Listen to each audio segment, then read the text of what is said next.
Yeah. Did you ever break a bone growing up? No. I never did either. Not once. My brother did. Extroverted sensing dominant driver. Again, sensation. Every Broke ESP, multiple bones. Every ESP I know has broken bones growing up. I didn't snowboard off the roof like my brother. Well, I don't know why he thought that was a good idea. Of course, I told him to do it. Yeah. I was like, hey, you should go snowboard off the roof and I'll videotape it. I'll SI preserve this forever. That's right. Hi, welcome back to the Personality Hacker Podcast. My name is Joe Mark Witt. And I'm Antonia Dodge. So one of the things that we have been focusing on here at Personality Hacker with our clients and students and some of our programs, even on this podcast, I would say, is this idea of timelines. Like our belief here at Personality Hacker is that we're pre-wired with our cognitive preferences, the way we learn information and make decisions. And we think that over a lifetime, you develop aspects of yourself, but you have your basic cognitive wiring that you come with. And that looks like the car model of personality that we have in our personality owner's manuals. By the way, you should get one for your personality type. They're fantastic to frame out all the basics and then some advanced material on how to set up your life, create an ideal day for you and your personality type, and then your ergonomic life that you want. Excuse me. But this idea of timelines has come into play because a person that's a certain personality type at the age of 20 is going to go through a lot of changes in life. Yeah, they're going to have the same cognitive preferences, Antonia, but they're going to shape and shift how they use those cognitive preferences throughout a lifetime. In fact, they're going to lean on maybe some things that were challenging when they were younger. Maybe, if you look at the car model personality again from the owner's manuals, the 10-year-old, or what's technically called the tertiary cognitive function, or the inferior, technically called inferior, we call it the 3-year-old cognitive function. Well, maybe by the time you're 60 or 70, would those be like grown up? Are they still 10 and 3 as an example? So these are some questions I think a lot of our clients, students, and people that listen to this podcast have. And so timeline does play a factor into this. Mm-hmm. Where are you at in your life? Your relationship to your personality type and where you need to apply growth strategies is going to be different based on your station of life and your experiences. Mm-hmm. Yeah. And I suspect that particularly because we talk about personality primarily through the lens of growth and development. Yeah. I think that is even more relevant to the work that we do, is this idea of understanding what a personality type looks like on a timeline of development. And like you mentioned, and I think we've said this multiple times in the podcast, an INTJ that's 20 is going to look totally different than an INTJ at the age of 60. Yeah. And there's reasons for that. And like you mentioned, they're going to, the cognitive function preferences stay the same, but our relationship to those functions changes over time. So I think it's a really relevant question to ask. Where should I be at right now? Yeah. Depending upon my age and my station in life and all the things that I'm, like the amount of development I've done, I might be early in my growth process. It might be something that, I've just woken up to this idea of personal growth and development. And so I'm pretty early. Where should I be at depending upon my age? And if I've been doing lots of development and growth, maybe this is something I've really dedicated my life to, where should I be at there? Yeah. So I think the idea of timelines and the expectations we should have for ourselves is, I think it's actually a really important question. Yes. I mean, the brain doesn't even stop forming until 25? Like we're still forming our brain and all the aspects of who we are. So if you're under 25, you're not even a fully baked bread yet. Totally. Like you still have some more brain development, right? Yeah. Which can be a factor in some of this. But I mean, even though that is still not finished, we do have indications of type showing up before this. Yeah, well, because a lot of stuff is preset. Yeah. Like we like to believe that nurture and socialization and all that stuff, is the majority of the ingredients, but there's a lot that's predetermined. There's a lot that comes with our pre-wiring and in our genetics and DNA and that sort of thing too. So let me zoom in here. I'm just going to bring this to a pinpoint and ask a very pointed question or direct this in a very pointed way. Okay. So let's assume you're watching or listening right now and you are consulting your owner's manual of personality for your specific type. We got 16 of them. You can also just go and look up personality.com/car model to understand the car model. Because really I want you to direct you to the car model. It's inside the owner's manual course for your type. But get that car model and I want you to look at your driver and your co-pilot in the car model. So it's a 4-passenger vehicle. And those are the two strengths that you bring to the table for your personality. But I want you now to look and pay attention to what for your personality type is your 10-year-old, technically called tertiary, or 3-year-old, technically called inferior. As you're looking at that, I'm going to ask the meta question, basically ask it to you and me, Antonia. If someone starts to focus on their core model of personality and grow, and I alluded to this earlier, and start to grow themselves over time, wouldn't it follow that the 10-year-old and the 3-year-old would grow up and mature?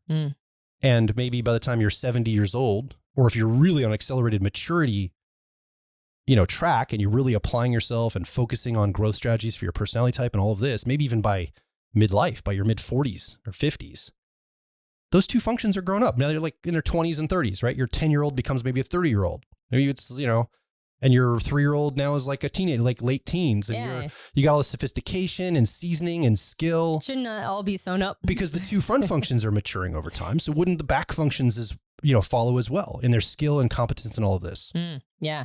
So, and I think that's that's a question that is frequently asked by casual listeners of the podcast, or even people who've just recently got into the podcast.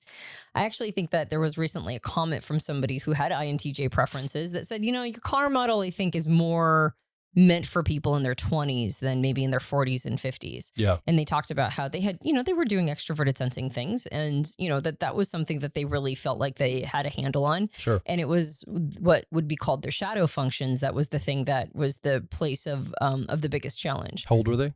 Do you know? They didn't mention. It was a comment. So I'm assuming that they're in their 40s or 50s. So midlife, roughly? Yeah, I would assume midlife. Which would make sense for shadow material. That's what we talk about. Jung even talked about this. Yes. Well, and we've said it before in the opposite direction in previous podcasts, which is you're really not ready for shadow material until you get your midlife, for the most part anyway. Yeah. And so we've said it like to younger people, like don't really worry about shadow functions quite yet. You can be interested in them and kind of fascinated by how they work. And I think part of the reason why we say that too is there's a lot of misinformation about how shadow functions work. I think my least favorite way of people representing them is to say that you're like literally the personality type of your shadow. Like as somebody with ENTP preferences, when I go to my shadow, I would literally be an INTJ. And that's probably my least favorite misinformation about how shadow functions work. Man, we could get you in your shadow and get so much done and set up and thought about and architected. Yeah. Just that's your strategic mind, your shadow there. If you're an INTJ, we need to get you in that more. Yeah, why am I not in INTJ land more often? That would be super helpful. Well, it's a misunderstanding of how the model works, right? It's this idea that, it's hoping that everything's tidy. And theories that are super tidy are usually more theory-like than reality, because reality is extremely messy. Yeah. And reality generally doesn't follow the rules of theories as much as we would like them to. But that said, there is something to be said for when you hit midlife, the other material starts to surface and other considerations start to surface. The functions that are in our shadow represent aspects of life that maybe we had an easier time of ignoring and neglecting when we were younger because we just didn't prioritize them since they didn't feel like us. So when we're younger, our technically called our egosyntonic functions, or the first 4 functions. Car model. Or our car model, exactly. And these are functions that we not only feel comfortable using, but we're also the ones that we think are the important things of life. That's why they're called preferences. Like we prefer them. We prefer them not just to use them, but we prefer the things that they tend to focus on. And so our preferences also set our values oftentimes. And so what we'll do is we'll say, I'm not good at that other thing, and it doesn't matter anyway because that thing's not important. Only the things that I'm pre-wired to focus on are the important things. And everybody who's focusing on all the other stuff, well, I mean, I guess they're just, I don't know. We tend to think of them as inferior specimens, or people who are like handling boring stuff that we don't want to think about. By the time we get to midlife, those like the lack of those aspects of ourselves we start to feel the pain of them. It's less easy to push them away and go, oh, it doesn't matter anyway. Yeah. Like it's, you get to a certain point, and if you haven't figured this aspect of yourself out, you're going to have lots of pieces of evidence throughout the decades of your adulthood to go, well, maybe I should be figuring it out.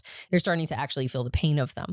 So that's one of the reasons why, quote unquote, shadow functions really start to become relevant to us in midlife. Now, just because they're relevant doesn't mean we're actually doing something about them. We might be paying attention to those aspects of life. We might be going, oh, I wish I had more of that. But we have a choice. And we've mentioned this in previous episodes. It's almost like midlife gives us a fork in the road and says, okay, so are you going to double down on what you've already been doing? Or are you going to go ahead and go through the pain of feeling like you are regressing by starting to develop a relationship with aspects of yourself that are inconveniently uncomfortable and difficult to do, way more difficult than your preferred functions. So are you willing to take that feeling of regression or a beginner's mind, really? And if we say yes, then we have the opportunity to find what Carl Jung would call whole self, which is all the aspects of ourselves that both live in our ego, but then outside of our ego or our unconscious.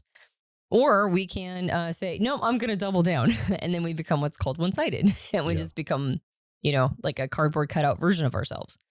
So going back to the point of origin, though, is does it mean that our 10-year-old and 3-year-old in the car model never develop and grow, right? Do they just stay static, or should we expect as egosyntonic functions, as functions that we've been using our whole life and have a relationship to, that we should expect them to age also and become older and older? Yeah. So the way that we used to talk about our car model, I would say yes. Like how we talk about the car model in years before, I would say, yes, you should expect them to age a little bit older than 10 and 3 and to become more mature than that. Because we, at the time, tied them to competence and development. Yeah. Like, if I have ENFP preferences, if I work a job for 30 years that requires me to focus on my inferior or 3-year-old process of introverted sensing or memory, I do that for 3 decades, I'm going to build some skill there. I'm going to develop that part of myself, and I'm going to have some capacity I didn't have 30 years before. Yep. Right. And everybody would have that available to them. So we used to talk about it in a growth frame of competence and skill and attunement to being able to perform with these functions. Yeah. We used to call it sophistication. Yes. Right. It's like these are varying levels of sophistication. And in that framework, you can grow and develop a little bit. Yeah. And should. And if you're not, get on that. And sometimes it's not doing things too. Yeah. It's not just building skill to do things. It's also stop doing things and knowing when to and when not to, discretion, judgment, all these things come into that. All the things. That's right. All those things come into it. And so that's part of what sophistication is. Sophistication is another way of saying maturing.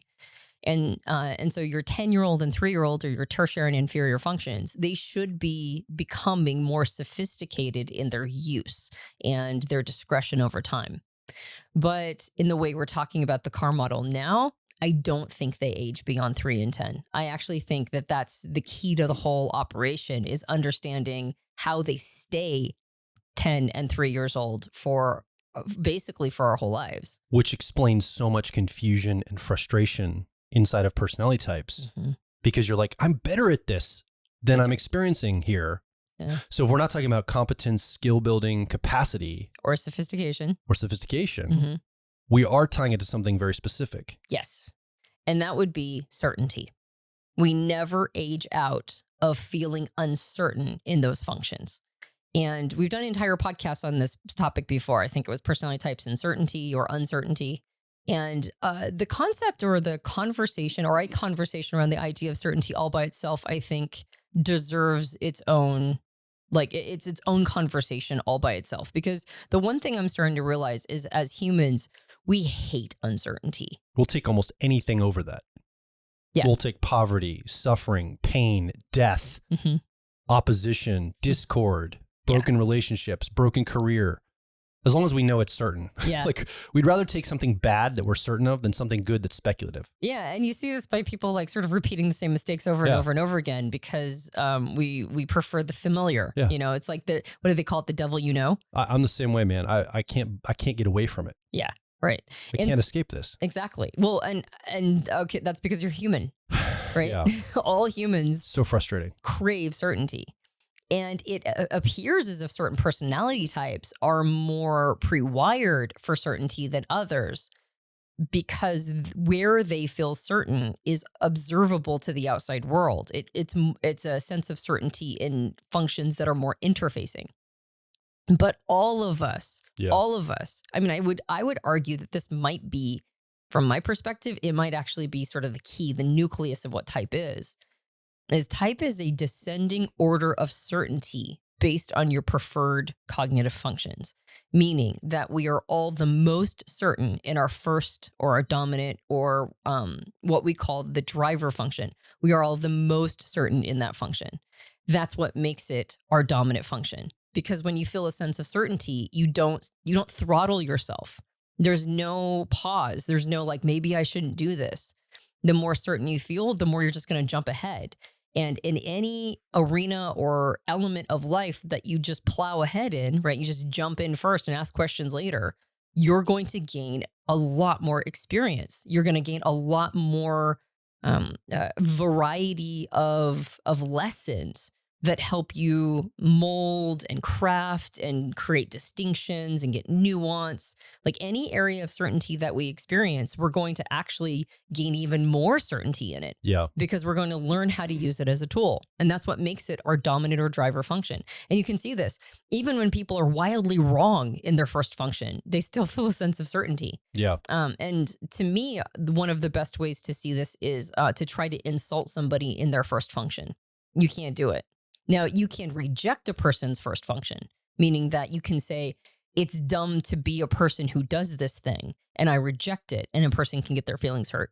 But you can't insult their use of it. Yeah. And you can try it. Try to talk to anybody. Try to talk to an EFJ and say that they're bad with people. Talk to an INJ and say that they are, they're bad at understanding how people think, or that they're really terrible at, discovering meaning or understanding the deeper component of something. Talk to an ESP and ask them if that they feel a sense of uncertainty in their body or into their place, in the moment. You just can't be done. Yeah. And so the first function is a place of very high certainty. Well, we do tell our students and clients this, people we work with. If you feel uncertain there, that's a massive red flag. Mm-hmm. That means you should definitely pay attention to that piece of information. Right. It happens rarely. But there are moments when you do feel uncertain at some of the most sophisticated parts of us, the driver, the co-pilot. Right. Dominant, auxiliary. But you don't live there, and that's very rare when it happens. And it's something you usually pay attention to. You can remember those moments. You're like, I remember when I felt uncertain in this aspect because it's so profound. Exactly. No, I can just see some IFP being like, I feel uncertain about my relationship to myself or uncertain about certain aspects. Sure. But it's not usually the function itself that you're feeling uncertainty in. Every IFP knows themselves. Yeah. Right. The phrase, I know myself enough to blah, blah, ... That I don't know an FP that hasn't used that phrase around me. I know myself. Right. And so there's a high sense of certainty. Why are you laughing? Because it drives you crazy when I say that. I'm like, I know myself and this is going to happen. You're like, I hate when you say that. I hate when you say you know yourself. I don't remember why you said you hate that. That's why I was laughing. Well, because it's one of those things where I'm like, okay, but that doesn't mean that it means you don't do the thing, right? You still have to do the thing sometimes. And get out of jail free card, Joel. Yeah, just because you know yourself. Well, of course, that's also my... that's my bias showing up. Sure. As somebody who does not have introverted feeling or authenticity as a preferred function. That's why I was smiling. Yeah. And so thank you for explaining. So the first function is the function of the most certainty. And then we've done a whole podcast on this. It goes in descending order. By the time you get to the 3-year-old or inferior function, you're now in a place of deep uncertainty. And I don't think that we ever grow out of that. I think we always feel deep uncertainty when we get to our inferior function. So here's there's a real nuance here. Okay, I'm gonna go into something that has a lot of distinction in it, and it's kind of hard to grasp. So, or not hard to grasp, but it might be hard to articulate. So if it's not understood on the first try, it might be me. It might be the person communicating, and not you, the listener, trying to wrap your head around it. And so I will do my best to communicate it. But here's the distinction. The only way to truly form a solid relationship to your 3-year-old or inferior function is to not get over the feeling of uncertainty that is generated when you're in that function.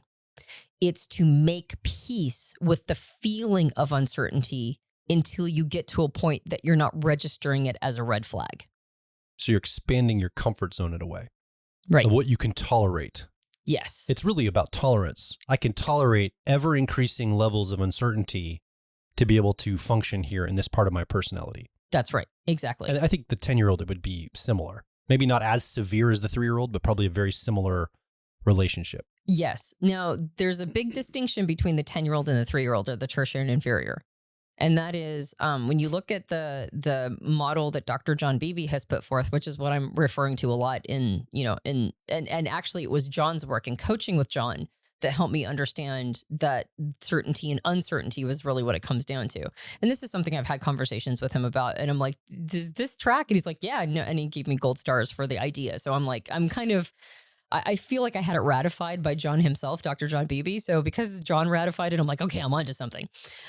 So I feel like this is probably, this is not something I think I'm just pulling out of my ass here. I think that there's like legit something here. And so making peace with uncertainty, or as you just mentioned, expanding your comfort zone to include uncertainty. Well, uncertainty is by definition uncomfortable. So how does one expand one's comfort zone to include uncertainty? And I would say in the same way that you expand your threshold for pain, so that pain is still happening, but you're not registering it as something that stops you. Mm-hmm. So when you're expanding your quote unquote comfort zone or your tolerance zone of uncertainty, you're still experiencing uncertainty. You're just not letting it stop you. Yes. All right. Yes. And that's the key to truly quote unquote developing, or I would say integrating, the inferior or 3-year-old function. Yes. Now, I said there was a distinction here between the 10-year-old and 3-year-old, or what we could call the tertiary and inferior.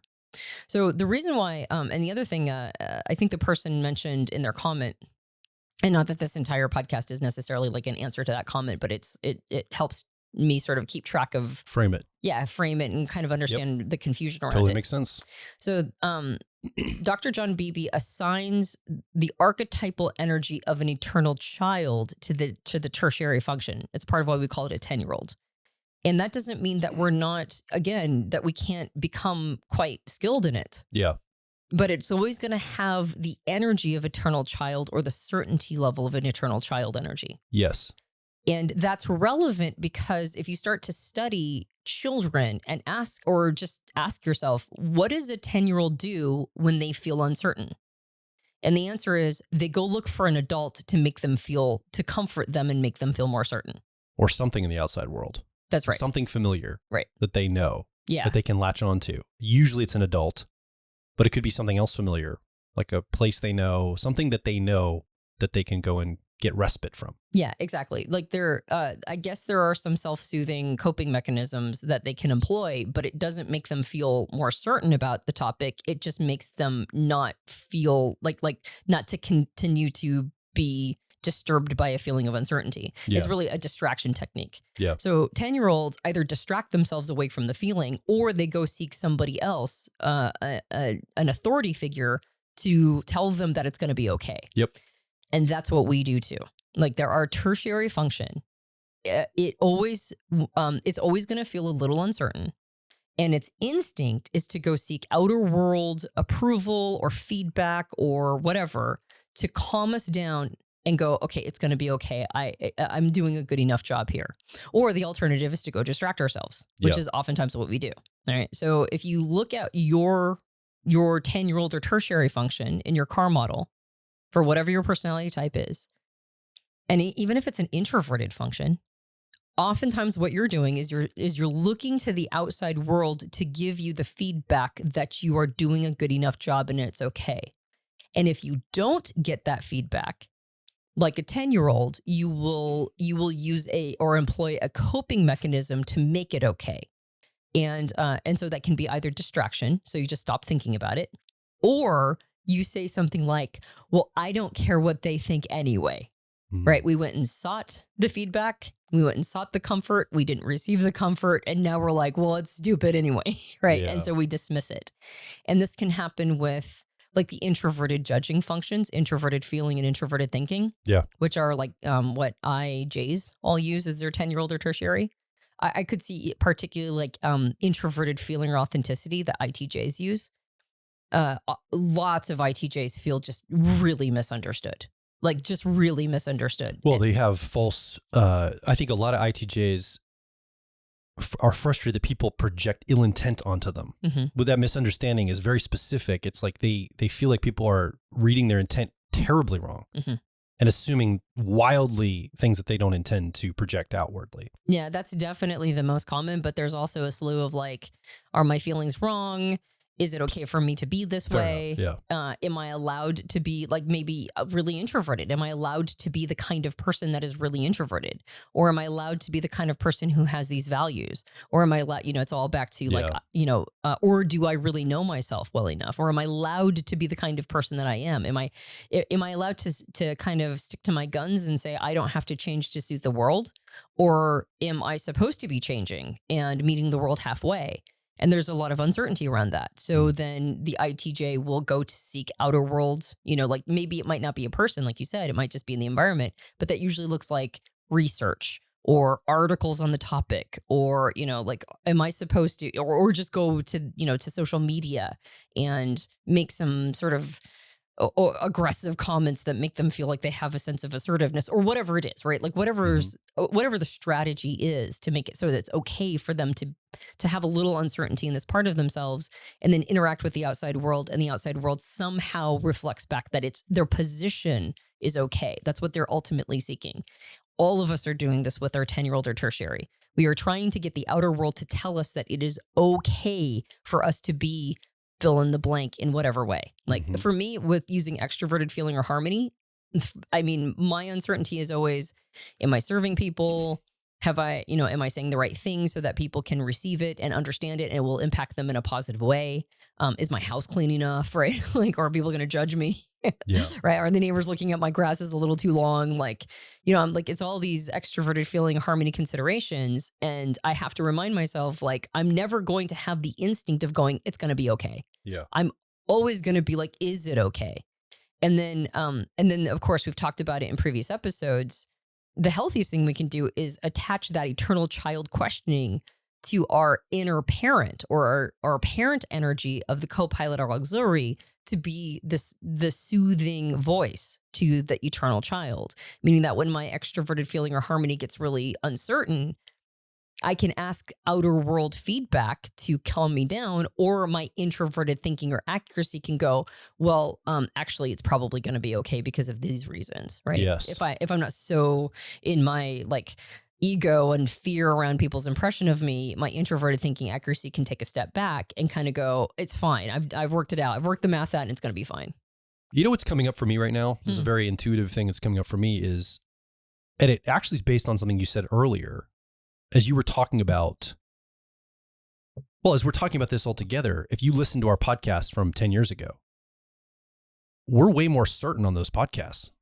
Yeah. What's coming up for me is, as you grow and develop and mature, I'm more I don't think it's uncertain. I think it's different. It's like I'm less assertive and I'm less definitive. Like the advice I used to give on this podcast 10 years ago, or even 5 years ago, was like and same thing for you. It was more assertive, more definitive. Now it's like, well, it kind of depends. I mean, it's sort of like, it almost like feels like we hem and haw more now. Yeah. Like now that I've got all this experience coaching and guiding people and workshops, the more I do it, the less I would say certain, quote unquote, certain. Yeah. But I'm much more careful to be, it's not certainty. It's like definitive. Like this is how that function works for that personality type. Like I'm very like, it depends. Even this whole conversation about timelines right now. Right? That's where we started with this, is this timelines of like maturity and growth. And the further I go on this timeline and I do it, I'm like, everything is contextual. It's really hard and so it's actually hard as a business because the very thing we started off this conversation saying people love certainty. Well, if you're not doing a podcast and you're landing things with incredible, definitive, assertive, absolutely, this is how this works. People are like, well, they must not know what they're talking about because that other person over there on the internet says this, and they're very clear about it and defined it really, I just can't do that. It just doesn't work that way for me. Yeah. I think that people would prefer the wrong thing said with certainty than the right thing said with a little bit of hedging, a little bit of sort of contextualization, and so it's a balance. It's a balance, but I think the maturity on the timeline, you probably are going to be less definitive about how things work in life as you grow. even your two front functions, your driver and your co-pilot, you're going to have a lot of experience there, but you're going to know when they don't work for you. You're going to know when the rules can be broken or when things are not going to actually play out the way the quote theory says it. Yeah. So I don't think that's uncertainty. I was thinking that's in the same theme of, but I think that's assertiveness and definitive thinking. Yeah. Well, to go down that sort of that, because that's a little bit of a sidetrack, but that's we can come back into it. I'm tagging the primary, I'm tagging the conversation, and I'll get us back there, I think. But to go off on this tangent, which I think is actually an important tangent, is in a situation where somebody just wants people to say things with certainty. Yeah. It's usually because that person is trying to borrow it. Yeah. Like, because we don't like certainty, but we're not sure how to manufacture it for ourselves. And we don't know that our job is not to become more certain about everything, but rather to make peace with things that we are always going to feel uncertain about. Yeah. Then we're trying to borrow it from others. And when somebody that we follow, right, somebody who's an influencer or content creator or whatever says things like, this is how it is and it's absolute, and particularly when it comes to something as theoretical as type. Yeah. It's like so theoretical. The more certain the voice, the more you're trying to borrow that certainty about the topic yourself. Yes. And when a person is a little less certain, like this is absolutely how it works in all ways, they're a little more like, well, it's kind of contextual and it sort of depends. And particularly when it comes to this kind of content, because we're talking about every human being that's ever lived in every situation they've ever been in. With every technology that's ever existed. Yeah. With every type of context possible. As if the theory can explain it all in like a single answer. Yeah. Right? Like all INFJs ... in every situation, in every moment of the timeline, in every developmental ever, in every like there's like type that's a bridge too far, right? Yes. We're asking something from type that it can't possibly give us. But we are looking for that because then that means we have the answer, and having the answer, that means I have a sense of certainty. And I think this might be one of the things that at least Jungian analysts aren't super keen on when it comes to personality type theory. And maybe Jung himself, this might be one of the reasons why he didn't like it very much, because he wasn't a big fan. Yeah. Might be because it potentially offers answers that are not answers. They're soothing, they're like security blankets. Yeah. It's like, this is the silver bullet answer to all things in this way. And it's like, well, that's not really how that works. Yeah. So talking about timelines then, that's often where people are starting. That's totally appropriate. If you're new, type can explain so many things definitively at the early stages of coming into this, that it can be useful in that more, this is how it works. No, don't worry about that. This is, if you got this function as a co-pilot, grow it this way. Yeah. It's like, that's the good advice for that part of the timeline. I guess what I'm trying to say here, if I take a step back, go back to the entire framework of this entire conversation, which is about timelines. We've dipped into certainty so much. We've talked about certainty in other episodes, and that's where the conversation goes. But ultimately, on a timeline, you're going to need to hear things a little more definitively when you're younger, or when you're starting out in your journey of type or understanding the self. You're just trying to understand. It's like you talk about this all the time, coloring book level. We need big, giant lines to know where the borders and boundaries are, just as we understand the picture that we're seeing. But as we start to color that in and we get more experience, we're like, oh, this is starting to not serve me anymore. I need more fidelity. I need more nuance. It's not really this or this. There's a big black line there. I'm supposed to have two separate colors, but they kind of bleed together. It's a little bit of both. And actually, it's a little bit more of this color than this color. And so as you move on the timeline of your understanding of yourself, I think that starts to emerge. And I guess I brought it up a little out of order, because I think that's where we're heading, is to understand that where you on the timeline matters for how you're learning and how you're outputting things. Yeah. So is it okay if I just pin timeline for just a moment and go back to certainty and then jump over to timeline? One of the things in my head is always going, what did we title this podcast? And somebody starts listening and then it ends up as a different topic. So I'm always trying to remember how we're packaging and titling this to make sure it doesn't confuse somebody listening. So that's actually why I brought it back to timeline. But you can do it anywhere you want. We'll just retitle it, whatever. All right. At the end. Joel's job is to make sure Antonia stays on track and it doesn't talk over everybody's head. I just need a title that's not like 300 words to explain what we talked about. It's like Too a bad. sort, because they get shorter and shorter now with like the smaller spaces, and I've got like 4 words to work with.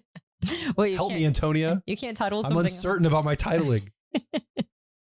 Well, you can't borrow certainty from me because I don't have it. Okay, so let's go back to that concept of certainty.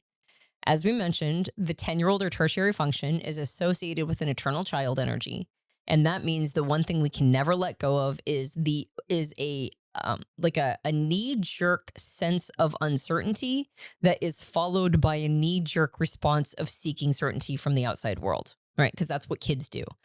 It doesn't matter how good you are at your 10-year-old or tertiary function. You might feel like you are at this point a savant with it. You might think, I've had so many people tell me, I outclass people who have it as a dominant function. And I'm like, maybe. And usually that is the machismo of the eternal child bragging about it, because that's another way that we make up for our uncertainty is by claiming things that are, basically an armchair quarterback style. Like we make these big claims like a kid would, it's like, I could do that, is a very 10-year-old or eternal child energy claim on something that we may or may not be able to do. And we haven't put ourselves to the test. Yeah. But as long as it just stays in our head, we can say anything we want to. So there's a sense of uncertainty or in our 10-year-old or tertiary that never goes away. But there is a maturation process that happens when we stop trying to borrow certainty from the outside world and bring that in-house by seeking certainty from our parent energy, which is something we've talked about in podcasts before. And I think particularly the self-love series, we talked about the eternal child and the parent energy. Okay, so now to move it to the 3-year-old or inferior function. And actually, in John's model, while our 10-year-old in the car model matches up beautifully with his eternal child framework, or the archetypal energy of the eternal child in his framework, we call the inferior function the 3-year-old function, and he calls it the anima or animus. So an anima or animus is the opposite gendered energy that lives inside all of us. And I think that it took me a while to sort of reconcile how maybe it was inappropriate to call it the 3-year-old function. But that's really where I realized the uncertainty comes in here as well. Like this is the bridge that ties both concepts together. Now, the reason why the anima or animus, anima, if you're a man, it's your feminine energy inside of you. And if you are a woman, it's the masculine energy inside of you. So Jung talked about it. Right, exactly. Not specifically the inferior function, but he did talk about the anima and the animus inside of us. About the opposite energy. Yeah, and he tied it to his own too, I would suspect. Like everybody says that Jung is a different personality type, but I suspect Jung had INTJ preferences, and I've talked with John Beebe about this too, and he thinks as well. And so I'm like, okay, so as long as me and John agree, I'm pulling on John a lot right now as for credibility, but I'm like, see, 10 years ago, you wouldn't have done this. You would have been like, this is how it works. That's right. You would have had like definitive statement, like he was an INTJ, done, and gone on. That's right. But now you're like, well, and I kind of talked to John, and like, like, that's where we're at now. Well, because I've not met Carl Jung, nor will I ever, so I can't really assert a specific personality type and say he absolutely was. But I think the nail on the coffin for his type for me was reading the Red Book and his passage on his anima, which is Salome. Salome, who has a very ESFP energy, right? She danced and she moved and she was sensual, and there was like all the sensing, feeling part, in there, a lot of that language. And it was a very extroverted sensing sort of, basically it was a dream that he was talking about. And so he was talking about this being his anima that he was integrating. And I'm like, that kind of, I don't know, that helped me sort of go, if I place him there with INTJ preferences, I feel pretty good about that considering all his other work. So all of that said, the concept of it being an anima or animus basically boils down to you're never gonna know what it's like to actually be the opposite gender. You just, like, as a woman, I just do not know what it's like to be a man. I just don't. I can learn as much as possible. I can sympathize. I can live with a man and watch his experience day in, day out. Dump hormones in your own body. I could flood yourself with testosterone. I could fill myself with testosterone. I could live as a man. I could do all sorts of things. But the actual experience of growing up and actually living as a man, as a woman who I identify as a woman, I'm just not going to know that experience. Now, I know that this goes into a lot of political realms, and I'm not speaking to the anomaly. Okay. I'm not speaking to the exceptions. I'm not speaking to, situations where a person maybe is hermaphroditic, or like there's a lot of other things where you're like, well, what about this? What about this? What about this? It's like, okay, there's always an exception to a rule. Yeah. But the overwhelming majority of people who identify as the sex that they were born as will just never know what it's like to be the opposite gender. But we have that energy inside of us anyway, right? There is a part of us that is associated with that. So when I say uncertainty, I mean like you just can't know. You just can't know. Okay, so now bring it over to the 3-year-old function, or how we call it, the 3-year-old. The number one thing that, or not number one, but one of the defining characteristics of a baby is how reliant they are on the outside world to take care of them, right? That's kind of the point. Yeah. And so a baby is uncertain about everything. They're uncertain about everything, right? Like, and when they start to walk or crawl, they get a little zoomy, and they'll round a corner and start falling down steps if you don't have a gate up. So I'm not saying that they're uncertain about, like basic movements.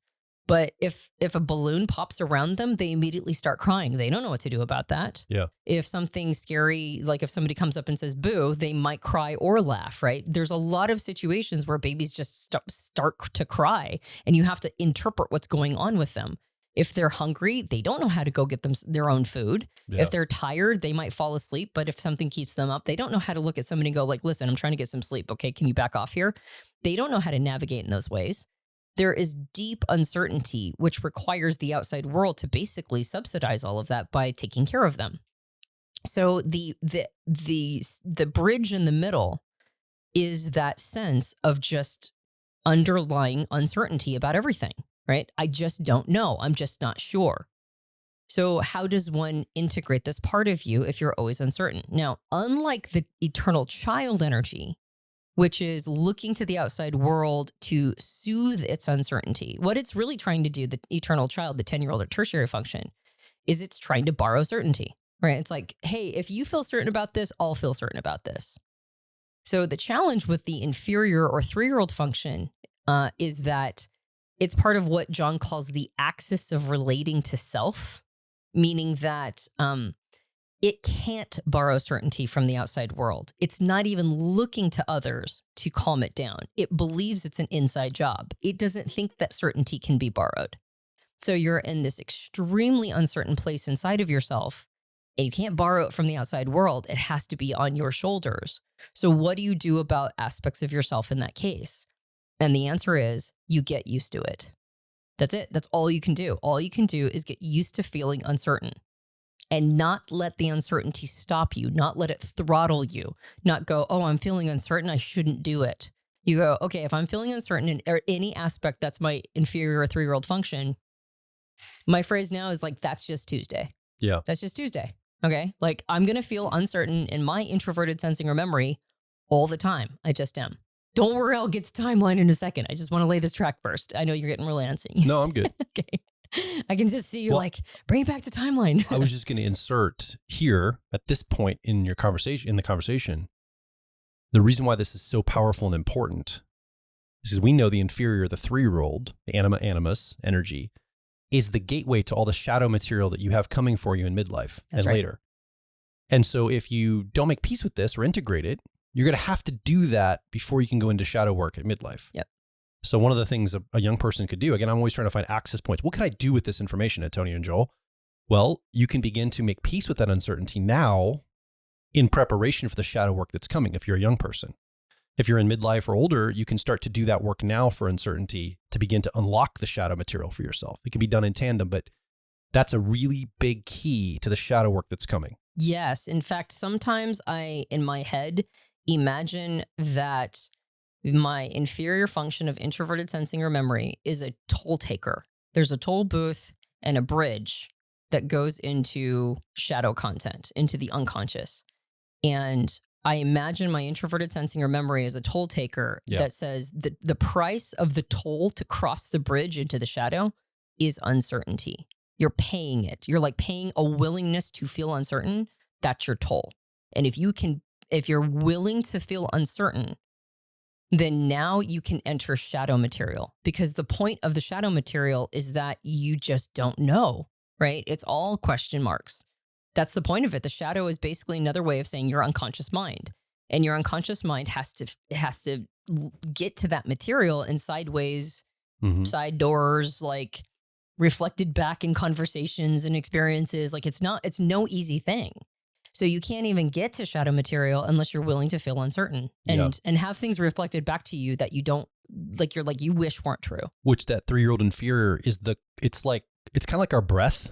We have access to our unconscious mind through an automatic system, which is our breath. We normally don't think about breathing, but we can take conscious control of our breath, which gives us access to our unconscious mind, because it's one of the few unconscious things that we can take conscious control of.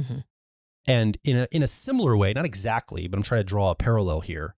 The inferior is the closest access we have to the shadow that we can sort of see. It's really uncertain and murky territory. We don't really like it, but it gives us an ability to, like breath, tune into something that's a little more unconscious through a conscious aspect. Like through the conscious attunement to it, we can now start to see things that are unconscious because we have a relationship to this part of ourselves, I guess is what I'll say.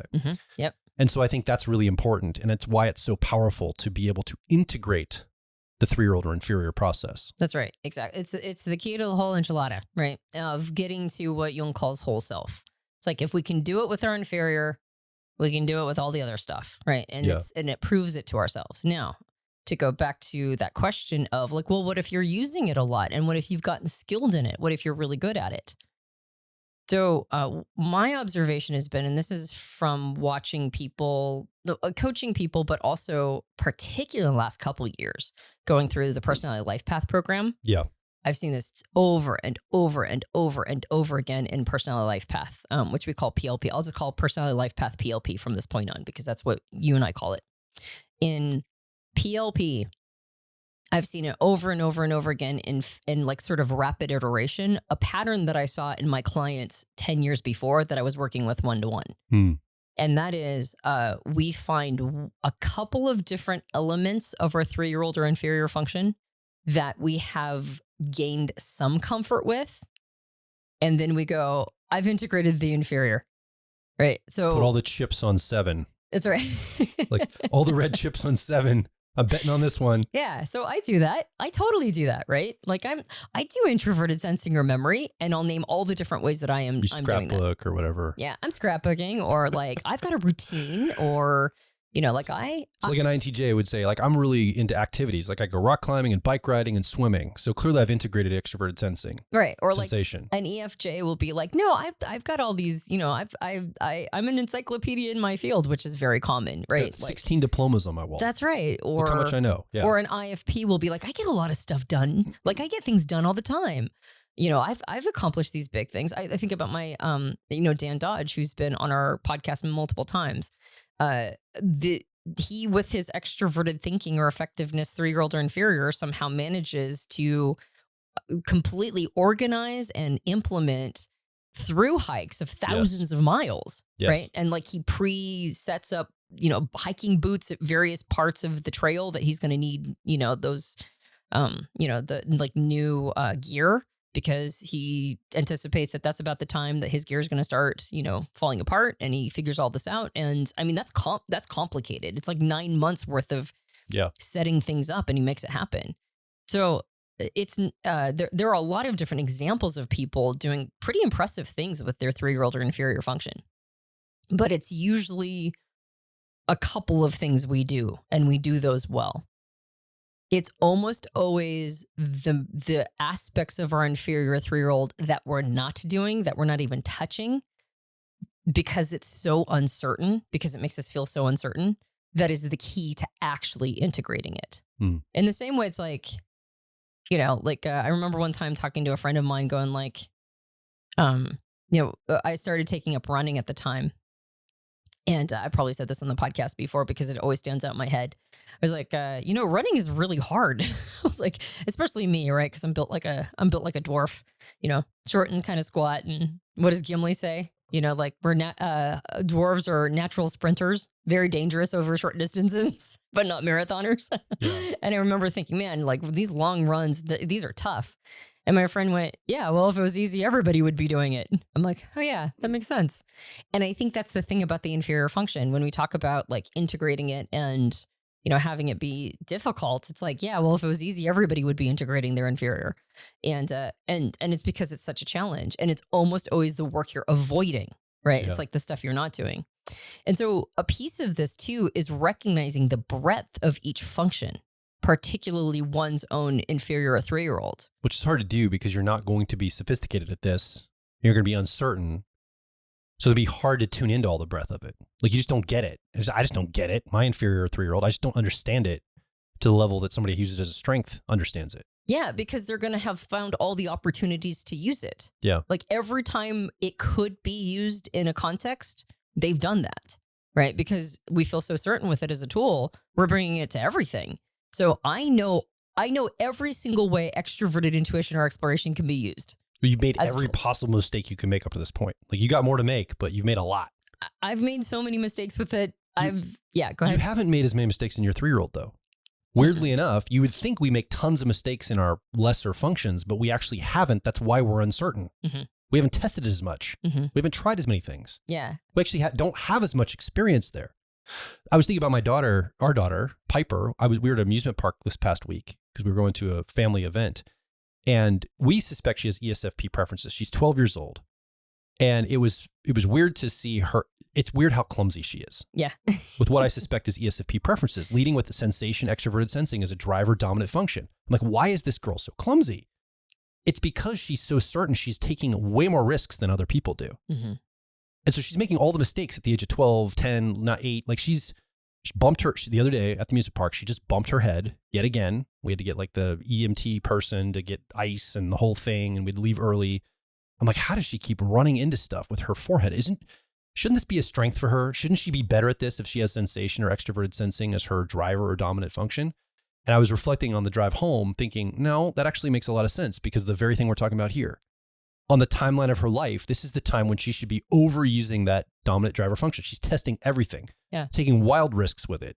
She's flailing with her, like she's not being careful. She's not cautious. She's just attempting things, sees it and acts for it. Yeah. And then she calibrates and she's learning a lot. She's like really understanding her body and her physicality and all of this. And I think that's what we do when we're young. So by the time she's my age, all those lessons have been made by that point. Like she'll have so much to understand about her physicality and her body. The certainty is only going to keep going up, I think, in her use of it. Yeah. Did you ever break a bone growing up? No. I never did either. Not once. My brother did. Extroverted sensing, dominant driver. Again, sensation. Every broke ESP. Multiple bones. Every ESP I know has broken bones growing up. I didn't snowboard off the roof like my brother. Well, I don't know why he thought that was a good idea. Of course, I told him to do it. Yeah. I was like, hey, you should go snowboard off the roof and I'll videotape it. I'll SI preserve this forever. That's right. I was always the one getting him hurt because I would suggest it. It was a great idea. And then he would go and do it. Well, and to be fair, I'm not saying that like every ESP is, an adrenaline junkie or wants to snowboard off of a roof or whatever. But every ESP I know has taken risks that I didn't take. Absolutely. Because I didn't have the confidence for it. I didn't have the certainty around it. So there's an uncertainty that lives in our 3-year-old inferior that basically is a lifetime of work of digging out all the ways that we could be using this, but we're throttling ourselves because we're uncertain. Yeah. And like you said, when it's a driver or dominant function, we're using it in every way it can be used because we're trying to figure out like, this is our go-to tool. So we're going to use it however we possibly can. So it's good to remember that because it's not just a matter of getting skill in our 3-year-old or inferior. Yeah. We're not just trying to build skill in it. We're trying to build breadth of integration. We're trying to find all the ways that it can be integrated into particularly our first function. So the relationship, just like the healthiest relationship we can build with our co-pilot 10-year-old or auxiliary tertiary, or like the parent child, is to, when the child function, when that 10-year-old or tertiary function becomes uncertain, is to seek certainty, not from outside factors, but from our own inner parent, right? Our co-pilot auxiliary function. Yeah. That's the best relationship we can build. That's the healthiest one, because then we're not avoiding it. We're not seeking coping mechanisms. We're not saying, well, I never liked you guys anyway, or whatever, right? We're not disregarding it. We're not overly seeking other people's head pats and going, I've been a good girl or whatever. Like, Yeah. we're bringing it all in-house, and we're creating confidence and certainty through our own inner resources. Yes. So for the inferior function and the dominant function, or a 3-year-old and a driver in the car model, the best way to integrate that part of ourselves, or to quote unquote deal with the uncertainty of it, is to find ways that it works in conjunction with our driver or dominant function, and then borrow the certainty from that part of ourselves. Yes. So if we can do that, now we can make peace with the uncertainty, because we have this other part of ourselves that is quite certain, right? And it's like, no, it's going to be okay. This is the entire reason we produce these owner's manuals for personality type, one of 16 types. So if you're listening or watching right now, what Antonia's talking about, that's what the owner's manual goes through. Like, the owner's manual course helps you balance the parent energy with the child energy, helps you tune into the driver to help support the inferior 3-year-old. So I just want to mention that, because we're dialing in the work that needs to be done for the person that's listening or watching right now. If you really want to go down this road, an owner's manual could take you down this road in a very proactive, like linear fashion. Like, you can walk through this and set up your life ergonomically to take care of these things, and actually design your life that works with you, not against you, right? That actually works to accommodate for the uncertainty you have in the 3-year-old, helps balance the eternal child energy. Like, it's doable, it's direct, it's not rocket science. It takes a little bit of effort, but it's very available to everyone. Yeah. I just want to be encouraging that this isn't like terribly complex. It's pretty straightforward. You have to do some things you feel a little out of your comfort zone potentially, but it's very doable and very accessible to most people, or everybody, really. Yeah, exactly. And so, so to go back to and I don't know what we're going to end up calling this, but I'm going to go back to timelines, because I promised you. I don't know where we're at in like actual time and length of podcast, but because you said it was about timelines, we'll see if we can get title it whatever you want, but it just has to make sense. Okay. So you tell me what you want to title it. I'm sure we won't title it timelines, but I'll give a nod to that. So where should we be at? Well, when we're young, so our number one piece of advice on the podcast has always been develop the co-pilot. And the reason why, and we've said this ad nauseum a million times, is most people need more of whatever their auxiliary function is in their life to make sure that they're consulting all the adult parts of themselves. Most of us need more of that. And particularly when we're in our 20s and 30s, I think that we spend even though it comes online, quote unquote, it theoretically comes online, this function does in our teens, like as in like we start to get really fascinated by it. As teenagers, we find ourselves not just relying on our first function. We find ourselves really kind of starting to explore that second function a lot. But I think that we develop it and make it an important aspect of who we are in our 30s. I think our 30s, because we've made enough mistakes in our 20s that now we have to play cleanup in our 30s. Yes. As a general rule. Not everybody, but our 20s are like, oh, maybe I should get on this, right? Yeah. Or after the mistakes of our 20s. We burn out our eternal child in our 20s, quite frankly. Right. I mean, by the time I'm 30, I'm like, okay, I can't be a kid anymore. I got to grow up. Yep. And so I tune to the adult part of me for self-parenting. That's right. I mean, that's really what happens. That's and around 32, it happened for me. Yes, exactly. So if you want to if you're younger, if you're in your 20s, teens, 20s, or whatever, if you really want to accelerate your maturity and do some personal development, figure out every way that you can leverage your auxiliary or co-pilot function, right? And it's really self-parenting work that you're doing. You're bringing approval in-house. You're bringing judgment in-house. Even if their second function isn't a judging function, you're understanding discretion around it. Like you're really bringing it to a place where you're now the adult in your life. So that's why we always say it, because it's a leverage point. And there are people who, are live and die never having really truly seasoned that part of themselves. And then we know that in midlife, we have availability to work on the shadow and continually pursue whole self as one of the endeavors that we have in a lifetime. So I think it's really what happens is different opportunities open up to us Mm-hmm. as we mature. And I think you're right that a young person that focuses right now in their 20s on self-parenting, it's almost like we never stop needing a parent. We just need to transition from our actual real parents to self-parent. Like we always need something parenting us. And if we don't do that self-parenting responsible grab, it's like life's waiting for us to do that. We're going to have kind of like an immature experience of it all until we have that moment. Yeah, and I think the more difficult a relationship we had with our own parents, the harder it is. Actually, weirdly enough, even though we need that self-parenting more, the harder it is for us to do because we didn't have a great model. Yeah. And so we have to figure out how to model self-parenting. And we just did a whole series on self-parenting, using different functions. So I recommend going and checking those out. So in our 30s, we really have an opportunity to develop that auxiliary function or parent-parental function in a whole new way, like in a really robust, like you're talking about, self-parenting way. When you mentioned in our 40s, we can get to the shadow, but it's important to remember that getting to the shadow is actually figuring out how to make peace with uncertainty in our inferior. I mean, that's really the key. The key is you can't get to shadow work until you've started to integrate your inferior function. And that means you don't just build skill in certain ways that you figured out. It means that you sit with all the ways in which you haven't figured out your inferior function and you make peace with how uncomfortable that makes you feel. So we go back to the INJ you talked about earlier. Extrovert sensing sensation inferior, maybe they're into high octane sports, mountain climbing, rock climbing, swimming, running, bike riding, even maybe like basketballs type sports. Mm-hmm. And so they're like, I got this. But then you say, actually, what I want you to do is I want you to get up on that stage in 5 minutes and give an impromptu talk. Yep. Just from the energy you have and the attunement you have. Yes.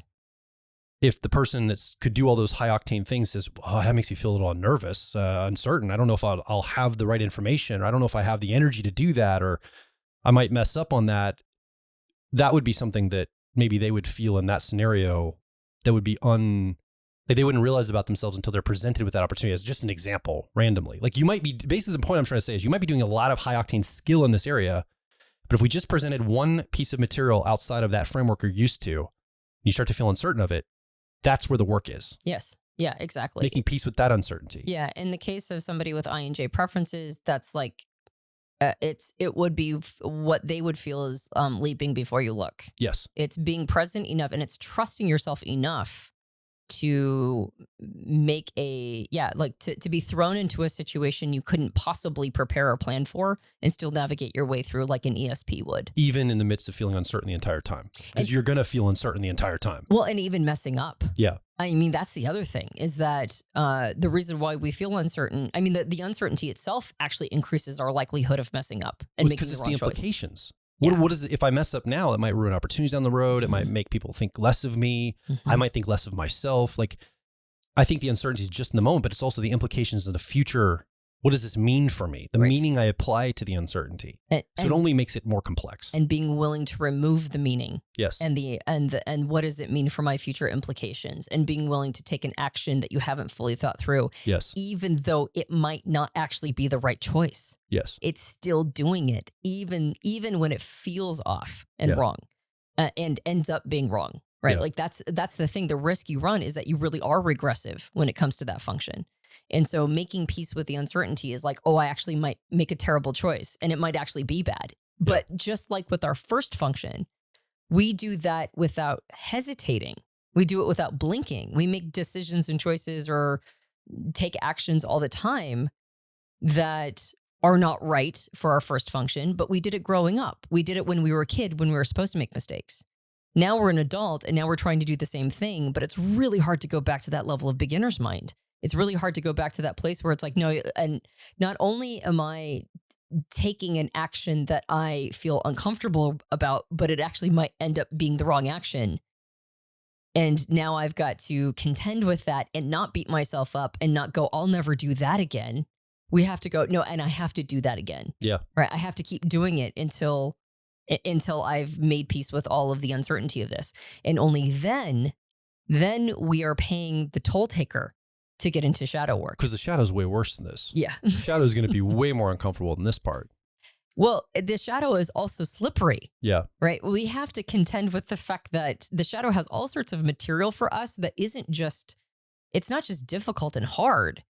It's like legit an ego hit all the time. That's why we put it in the shadow. Like our ego's like, I don't want to contend with that. So I'm just going to shove it over there. Yeah. And we also see shadow functions as building skill in those as well, when it's really not about skill development there either. It's about being willing to go, yep, I'm always going to be bad at that. Or, yep, that's always going to be a struggle. And so I have to make peace with that. I have to make peace with, or it's actually reflecting back the worst parts of me, or at least what I think are the worst parts, even if nobody else thinks they are. I think they're the worst parts of me, and I have to sit with that. I can't distract myself. I can't seek outer world feedback that it's going to be okay. I can't create a coping mechanism. I can't say, well, screw you guys. I'm going to take my ball and go home. I could project on a political party over there. I could do that. Maybe that would work. Teasing. I'm kidding. Well, that's the coping mechanism, right? I know. And so it's like, no, I just have to sit in the quagmire that is all of this inconvenient and uncomfortable information. Yeah. And so, that's the moment of the timeline that we're ready, is when we can sit with the discomfort of all the things that our inferior 3-year-old function asks of us, and to do them even though we know that they might not be great, right? And it might actually be as bad as we feared. Now, 99.9% of the time, it's not. Yeah. Most of the time, it's not this terrible thing, because we don't realize how much we're throttling it. We don't realize how much of baby steps we're doing. We think we're doing this massive leap, but it's actually a tiny little baby step. And it feels like this leap for us, right? Because it's our 3-year-old or inferior, right? It's a place of massive uncertainty. So it feels like it's this huge thing, but it's actually usually a baby step, which is why it almost never leads to true disaster, but we're always worried that it will. And if it leads to even the mildest amount of wrong action, then we feel like we got our hand bit and we retract. And we got to do it again, and we got to do it again, and we got to do it again, and we got to do it in all these different aspects of that function. So one of the best gifts we can give ourselves is to learn every element of what it means to be in the energy of our inferior or 3-year-old function, to learn all of the aspects and to watch ourselves avoid and misdirect and not look at and kind of be like, well, that's not important, or I don't need to do that aspect. And that, if we're talking about timelines, that's the work of a lifetime. Yeah. Like we die before we get to the end of that one. And as we do that, though, we can find more and more opportunities to partner up with our first function to make it a little better. I think of not INJs, I think of ESPs that lead with extroverted sensing or sensation and have introverted intuition or perspectives as their 3-year-old or inferior.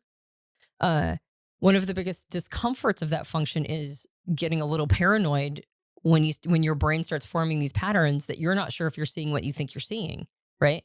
And I know lots of ESPs that are actually pretty good with their introverted intuition, right? They can see longer timelines, they can understand implication, they can kind of get inside other people's heads. They're actually pretty, I mean, how many ESPs do I know that are like psychology majors? They're good at framing, like framing things, like look at this way. Like I think they have a good knack for that often.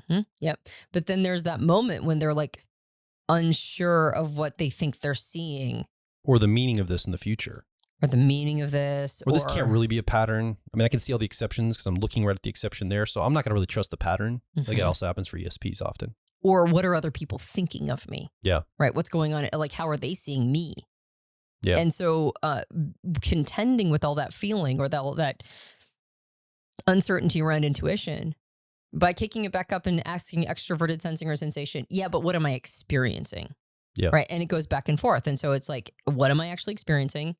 What's the pattern? What am I experiencing? What's the pattern? And pretty soon those two things get to a place where they can work pretty well together. And it's like, don't sweat the small stuff. Don't make a mountain out of a molehill, right? Like don't see things that aren't actually there, but at the same time, understand that you're probably seeing something that isn't there, right? And kind of learning how those two things can rely on each other. Yeah. Or introverted sensing and extroverted intuition for ISJs.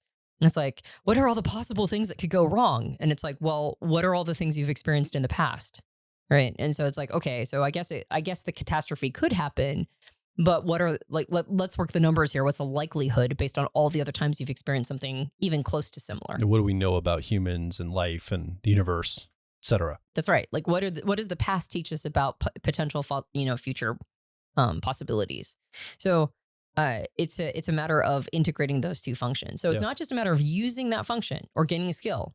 It's a matter of breadth of use and making peace with the uncertainty that comes with the breadth of use, and then figuring out a way to use it with our first function. This is what's called the transcendent function, actually, in Jungian psychology, is having these two work in cahoots with each other and transcend the capacities of both, right? The whole is greater than the sum of its parts, basically.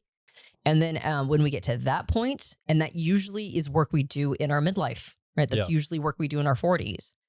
Now we can start dipping into more shadow material or the unconscious, making peace with those things, understanding how those all operate, and then sort of spend the rest of our lives trying to master whole self.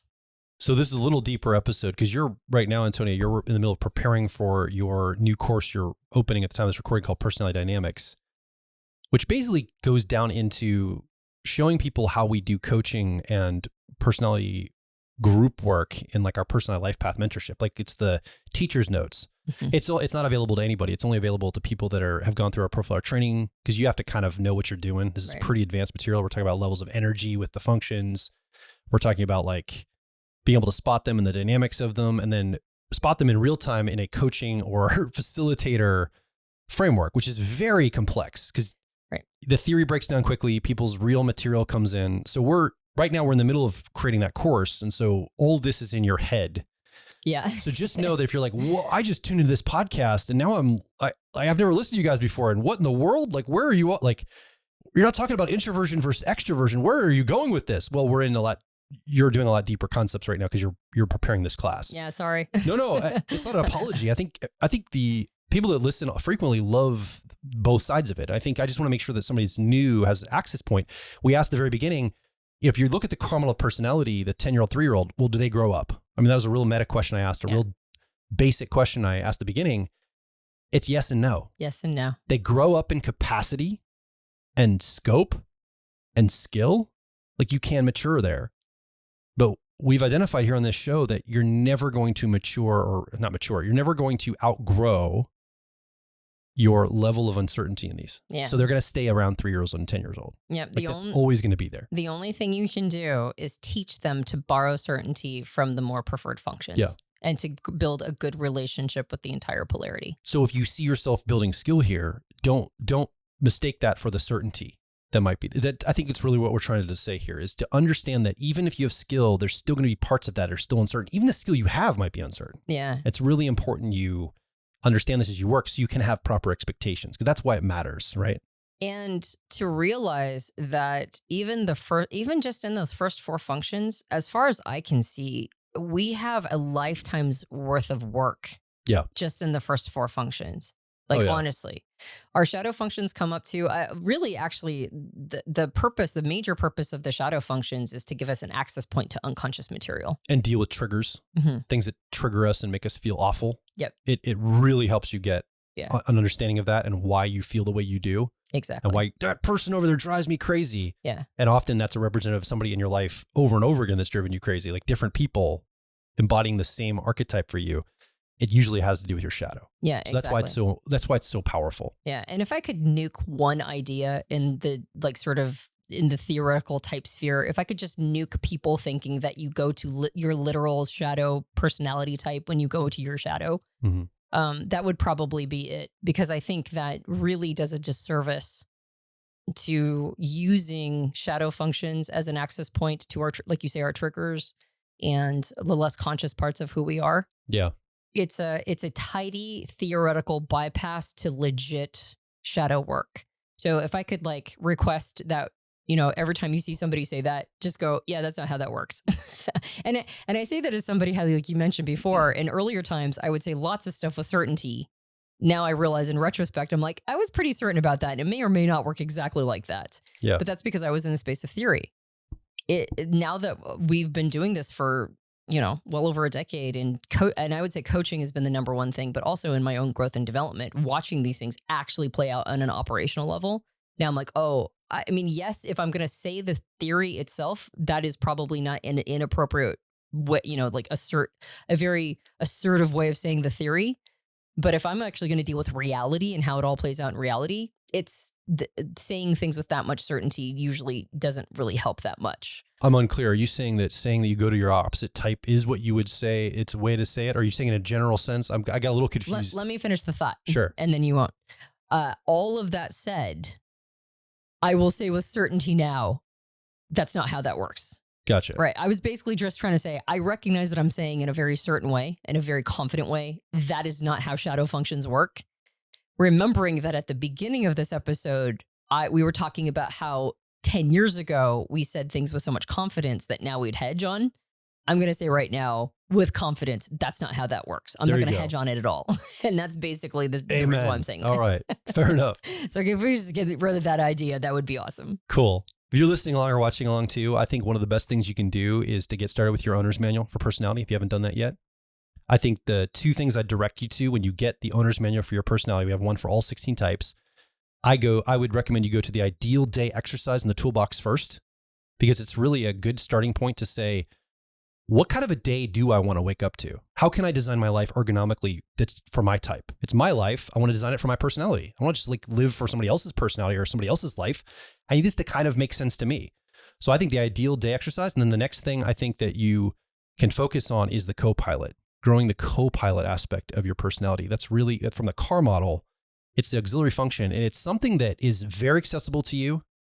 It's something that you probably will enjoy growing after you get through the initial starting point of kind of just getting up and getting ramped up to it.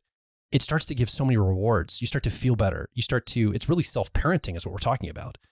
You can now move through the world knowing how to direct your life. It's like the navigator or the self-parent for your life. It's so profound. And I mean, the owner's manual talks about so many more things, but just those two things alone are worth the course because it helps you focus in on making your life actually better in a very pragmatic daily experience, which if this doesn't impact your daily life, what's the point of it? Yeah. It could be fun to talk about, but can you imagine applying this and having a different experience for yourself? I think that's really what we encourage you to. So come over to personalityhacker.com, get an owner's manual for your type. If you already have one, we have other programs and products and events and all sorts of coaching availability for you if you want to go down deeper. Also leave a comment or share your opinion, or more importantly, share your story underneath this podcast. We'd love to hear from you over at personalityhacker.com. Make your voice heard. Let's get a conversation going around this idea of timelines, maturity, the 3-year-old inferior process. What's your experience like? I want to hear from you. Come over to Personality Hacker. Yeah, and the person who left the comments about being somebody with INTJ preferences and whether or not our 10-year-old and 3-year-old grow up. Thank you for helping launch sort of the idea around this, and I hope it didn't sound like I was picking on you. It was just the comments sparked a need to create some distinction around that. So thank you very much for leaving the comment and helping launch this conversation. And speaking of which, if you enjoy the podcast, you can let us know that by leaving a rating and review. The review is very important on Apple Podcasts. And I say this many times, but every once in a while, okay, so I'll say this. My extroverted feeling harmony, eternal child, 10-year-old has absolutely no idea if these podcasts mean anything to anybody. Because you have deep uncertainty? I do. I have deep uncertainty. And so while my introverted thinking or accuracy goes, it says, the parent in me goes, you're preserving your information and content for your own use. Meaning that like you have a body of work now, you've laid the tracks of all the thoughts that you were thinking throughout the entire time that you were thinking them, all the stuff you're working on. So it shouldn't matter if it's helping anybody else out. Yeah. It should just be a message in a bottle. And while my parent feels very satisfied with that answer, my eternal child still goes, yeah, but does anybody care? So every single review you leave on Apple Podcasts helps me know, it does actually matter. It's having an impact on people in the outside world. So if you'd be willing to leave one, my eternal child would be very grateful. I just realized the title of this and my uncertainty around that is my extroverted thinking 10-year-old, along with my introverted sensing memory 3-year-old. I know that the title will be forever. Yeah. And I can't change it once it's set. And I have uncertainty of like, does that actually encapsulate what we talked about? Is that going to help somebody that's a new listener understand what we're saying? Is it going to be enough to get somebody to even click on it and be interested in it? Can I create a tag around it? Yeah. Can I create a tag or like, will this be good for search engine optimization if somebody's searching for this term? Is this a good frame? All these questions I'm asking in my extroverted thinking effectiveness. And then I kick it over to my memory and it's going to be forever. Do you feel comfortable with that? I'm like, oh God, it's forever. I really got to make sure I'm like careful about this. Like it could be, I don't know, like all these wild speculations. Yeah. Even though I can like track things. I have some skill built in my memory, but I'm still deeply uncertain in both of these backseat Notice functions. how your 10-year-old has to say, I have some skill built Yeah, in right? me. But and I think the point of why we're doing this, showcasing from ourselves, that this is everybody all the time. All the time. You're never going to get rid of it. You're Never. constantly like, wait, am I doing this right? Is this the way we're supposed to do it? And you'll do all these extra coping mechanisms like I am right now in order to get past it. Yeah. So now you've been warned. This is how it works. This is how it works. Right here, all of this weirdness. All the weirdness, that's all right. how it works. We got to wrap this blessing up. I'm trying. Okay, here we go. You have anything else to say before I wrap up? Leave a rating review. We have a video podcast. You could be watching us on YouTube right now. You can leave a comment under that. And is there anything else I'm supposed to say? Stuff. Go get an owner's manual for your type. Go get an owner's manual for your type. All right, let's wrap it up. Okay. I'm Joel Mark Witt. And I'm Antonia Dutch. And we'll talk with you on the next Personality Hacker podcast.